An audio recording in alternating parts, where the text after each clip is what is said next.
The Knicks just made their deepest playoff run in 25 years, and so, of course, they couldn't wait to fire their coach, Tom Thibodeau, which they did yesterday. The announcement coming 3 days after they were eliminated in Game 6 of the Eastern Conference Final against the Pacers, against whom they were favored. Here was Stephen A. yesterday on the stunning decision.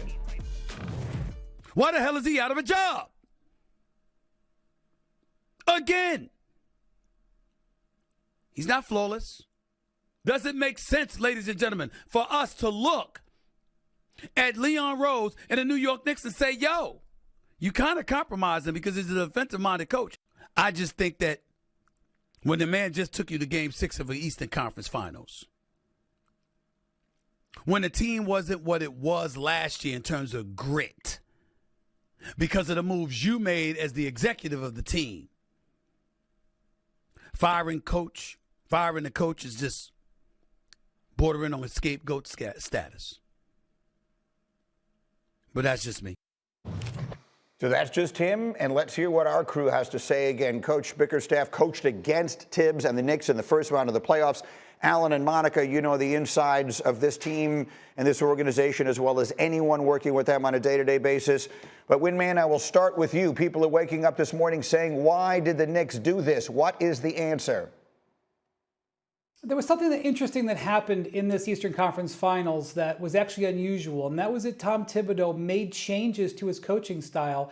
And when it was successful, and I'm talking about changing his starting lineup, putting Mitchell Robinson in, going deeper into his bench than he had all season, changing up some of his strategies, when that worked after the Knicks were down 0-2 and they won 2 of the next 3 games, in a strange way, it underscored, I think, the Knicks' decision to fire him because it showed that he was maybe way too rigid. And it's hard to negotiate with Thibs. He's not somebody who uses his assistant coaches, so it's not something like you could negotiate with him about changing his staff to change his rigidity going forward. And then there were the instances during the season where his own players, kind of questioned him. He had Mikal Bridges, who's the Iron Man of the entire NBA, at one point coming out and saying he basically needed to play less and Thibs needed to use his bench more. Even the change to Mitchell Robinson in that series, Josh Hart, who went to the bench, said that he'd actually come to the coaches with it in the previous series against the Celtics. So sometimes changes can actually underscore weakness, and that's what happened here. It's a fascinating thing. And so you got Stephen A. wondering if this was management-driven. Many will wonder if it's owner-driven because the owner has been known to be impetuous in the past. Some will wonder if it was player-driven because you heard, Mitch, the comments there that Wendy just referenced from Mikal Bridges and whatnot. I will ask Alan and Monica. Alan, you first. What is your sense of where this came from, why it happened? This feels player-driven. This feels like something that throughout the season there have been rumblings about players who are not happy with their roles, confused by their roles, lack of accountability with certain players sometimes throughout the season when it comes to defense or assignments or other things like that. It has been building throughout the season, but it was something that you felt like the players publicly and most of the lead players, especially Jalen Brunson, you heard his final statements of the season were in support of Tom Thibodeau. It just seemed like that you just keep moving forward and you make your adjustments. It did not seem that it was going to reach a point where they would make a drastic move like this, but the players in their exit interviews with front office and also ownership, enough of that information was collected to feel like if a move was going to be made, you got to make it now. So I would very much put this on the players. Monica, what's your reaction? Surprised but not shocked. I think in today's NBA, and we've all been around the league long enough to know, it is very collaborative. And as Wendy and Alan just laid out, like if the conversation is not a two-way street with not just your players, but with front office, with folks that are involved with seeing the organization move forward, it gets a little tricky. And I think now, because of the opportunity this year and a championship really being in your view in terms of what's happening in the Eastern Conference, this is done with respect for what Thibs helped to establish in terms of the last 3 years and the back-to-back 50-win seasons. But I do think moving forward, you got to jump into 2025 NBA and some of the things that worked of yesteryear, as we saw in the Eastern Conference Finals, you just can't hold on to those that tightly. The life of a head coach in the NBA and JB, I'm literally saying this in front of you, is not an easy one. I was sent this statistic. I'm just going to read you these quickly. 4 of the last 6 championship-winning coaches have been fired. 2 of them have been fired twice, both of them by Phoenix. Every coach of the year between 2017 and 2023 was fired within 4 years of winning the award. Thus is the lot in life. And this is something that you literally were born into, for anyone who doesn't know. And Coach's dad, Bernie, was a head coach in the NBA forever. So you've watched the evolution of this. When Alan and Monica are talking about the way, the power, I guess, for lack of a better word, that players have in this equation these days. How have you seen that evolve over the course of your career and of your life? Well, first of all, I want to say this. Thibs is an outstanding coach. Thank you. He's done a great job with this New York Knicks organization, and everywhere he's been, he's helped teams get better. So I want to say that first and foremost.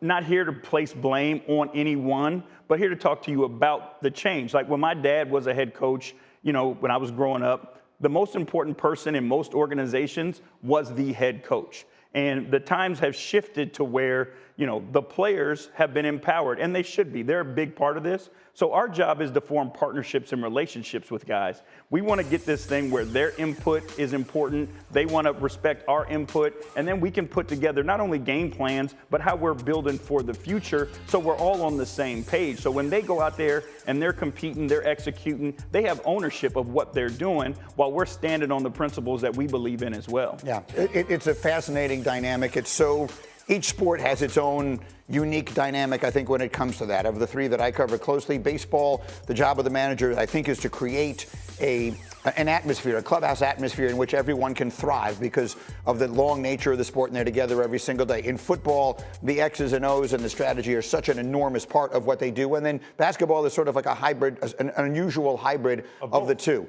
The New York Knicks, prior to the arrival of Tom Thibodeau 5 years ago, were, for 20 years, they were worse than a laughingstock. They were something that they were an irrelevance. There was like a vacuum where they had previously been. And he changed that through his basketball knowledge, through his dedication, through his understanding. So if some of his methodology is a little bit dated, if some of what he does rubs a few players the wrong way, personally, I think you'll live with that based upon what he has done. This is a franchise that hadn't sniffed what they have done since in his tenure in a very long time. And so it rubs me the wrong way that 3 days later, because he benched Cat for the 4th quarter of a game 2, or wherever it is that he made somebody mad, or he played, God help us, he played everybody in all these games, that this is the reason that they needed to fire him. But it's not my decision to make. So on it, go ahead, Monica, I can tell you want to jump in.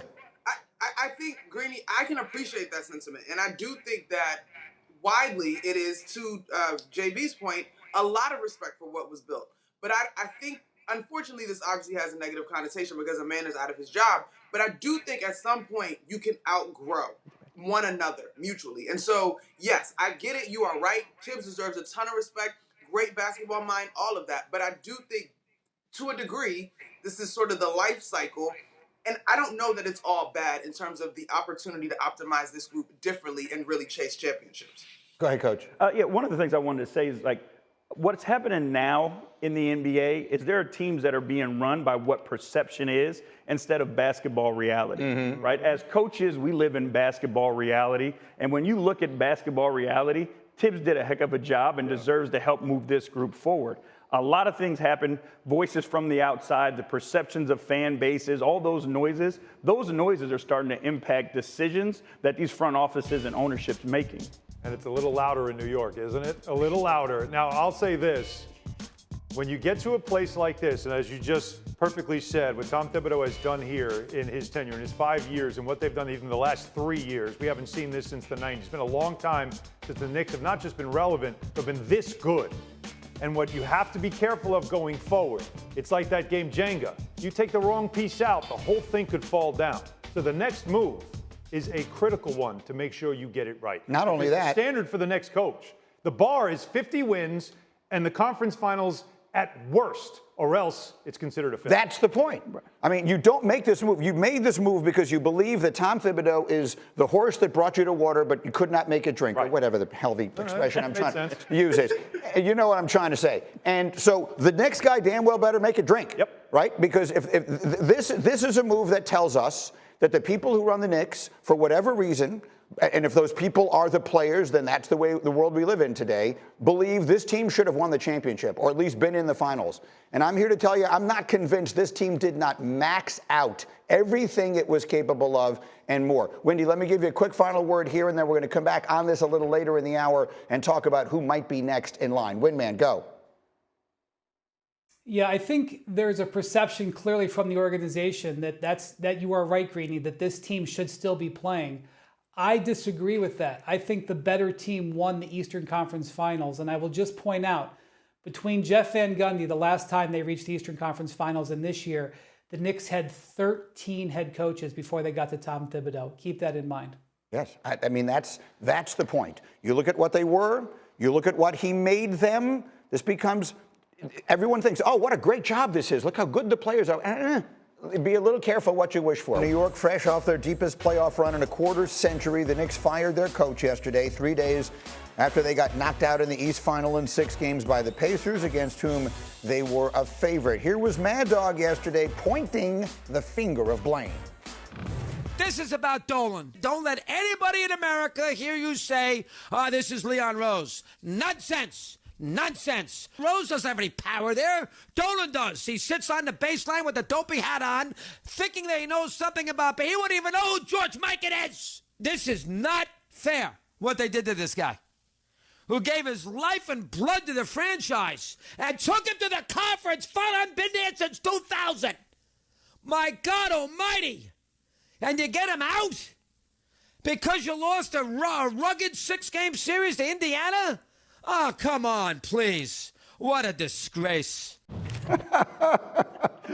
So what we now understand is that knowledge of the body of work of George Mikan should be part of the litmus test for ownership on the marquee back in the day. In the NBA. There's no one better than Chris Mad Dog Russo. I say that with all of the admiration in the world. So we had Stephen A. blaming Leon Rose, and we had Chris Russo blaming the owner, and we got on our team here, we're blaming the players. So we got a lot of different places that we can point the finger here to figure out where it is that Tom Thibodeau got fired. And at the end of the day, maybe some people believe it was maybe we could all be right. It could all be right. That could be the bottom line. So we talked about why it happened before.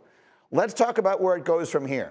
Wendy, I would present to you that in this city in particular, with this team in particular, filling a seat where the expectation now is at minimum winning 50-something games and making it to at least the conference final, if not taking the next step forward, that's not an easy job no matter who it is that takes it. So in what direction should we be looking next in New York? Windman.